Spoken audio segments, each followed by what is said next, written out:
Good day mga idol, welcome back sa ating channel. In today's video, bali gagawin ko itong washing machine na to. Kung matatandaan ninyo, 4 months ago, ito yung hindi gumagana ang timer. Ito kinain ng daga, pero na-fix ko na. Okay, solved na yung problema nun. Ang issue ngayon ito yung drain hose nya naputol. Ito kasi wala yung selector switch niya para mag-drain o kaya para mag-imbak ng tubig. Wala to. Kumaga sobrang mumurahin ito, pero sharp pa rin to kahit paano. Yan, sharp. Kaya ginagawa namin, kasi ito dati dito lang ang butas ito, so medyo mataas pa ang tubig. Pag nakasabit to ganyan, hanggang dito pa ang tubig. Yan, hanggang dito ang tubig.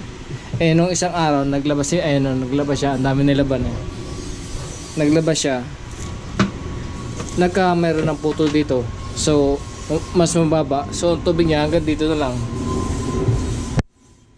hanggang dito. Kung marami ka nilalaba, hindi iikot yan, iikot mahirapan.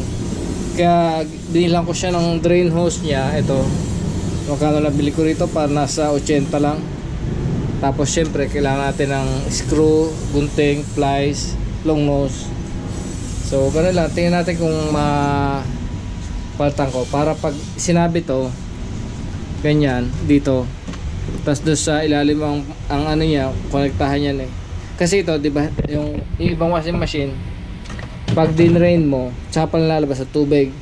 Ito kasi parang ito yung nagmimisto lang ano niya, lock niya.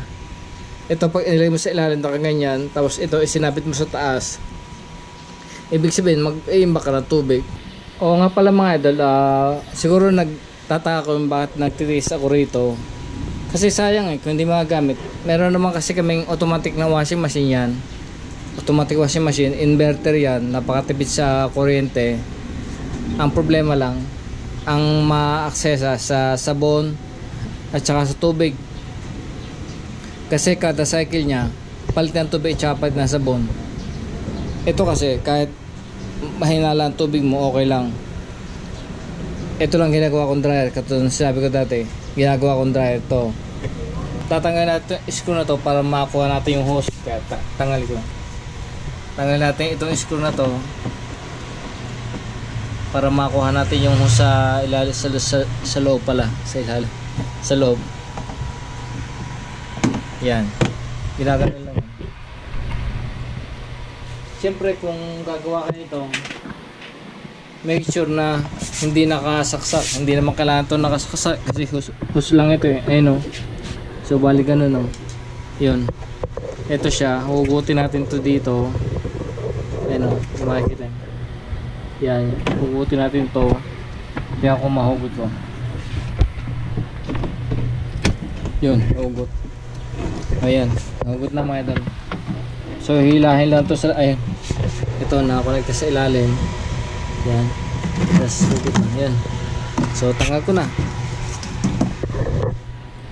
Ito mga idol, inaabili ko, ang magkakaganda sa kanya, ito universal.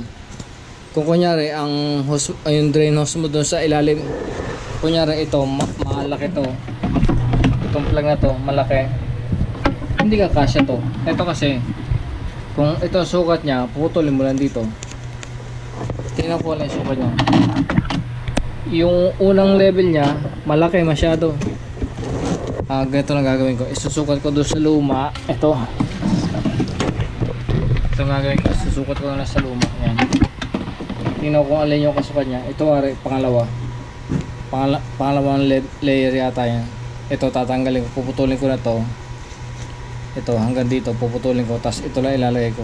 Bali naputol ko na yung hose nya. So bali yung palang unang layer nya, yun lang kasya. Ayan nang dalawang putol pa ako. Ito sukat natin kung sakto sa kanya. Ito para pa tingnan natin kung eksakto. Dito natin patadaanin, tapos kuhain natin sa kabila. Yan, nandiyan sa kabila. Ito tingnan natin kung tama dito sa, yan, tama. Ang ano ko lang dito, wala siyang clip. Para mas maganda, ang gagawin ko na lang, siguro tatarian ko siya ng goma. May mga interior naman dito ng bike so pwede yun. Ayun Sit nga eh, oh. Hindi na matanggal eh. So ganun lang mga idol. Balikan ko pagka ito kasi yan, oh.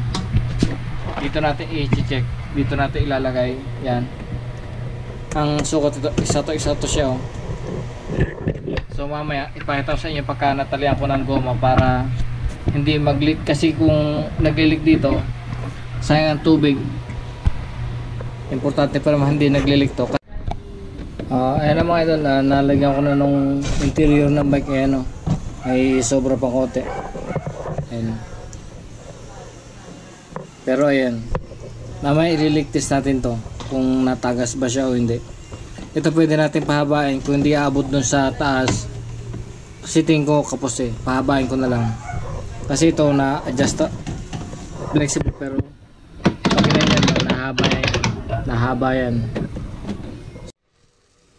Ay mga idol, nilalagyan ko na ng tubig. Medyo siguro hindi naman puno, basta lumubog lang itong pulsator na to. Tingnan natin kung nag-leak. Ayan. Ito pagka binaba nyo yung hose na yan,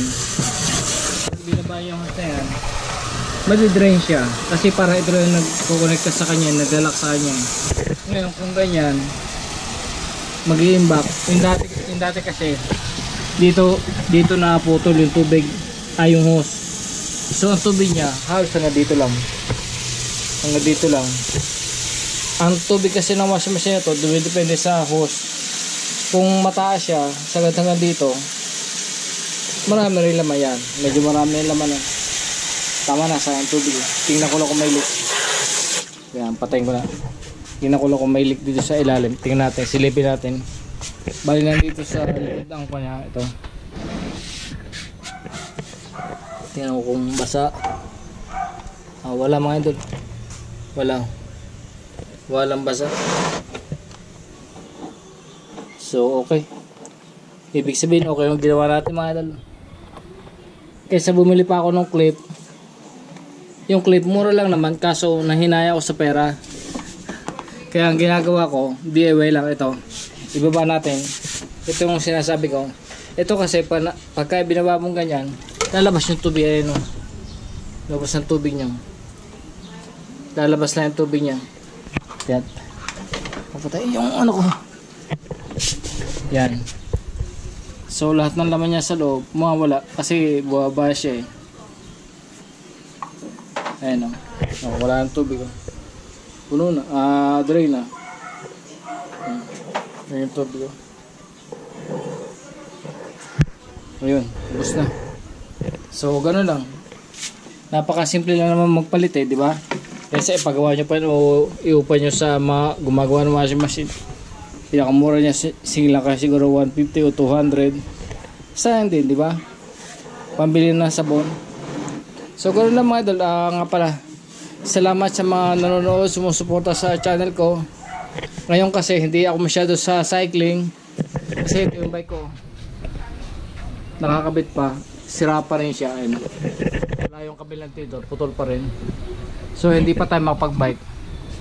Siguro pagka naayos to, magbabike pa rin ako. Hindi mawala sa akin yun. Kasi minahal ko yun eh. Yan. Diyan lang muna sila. Magpapahinga. So ganoon lang mga idol.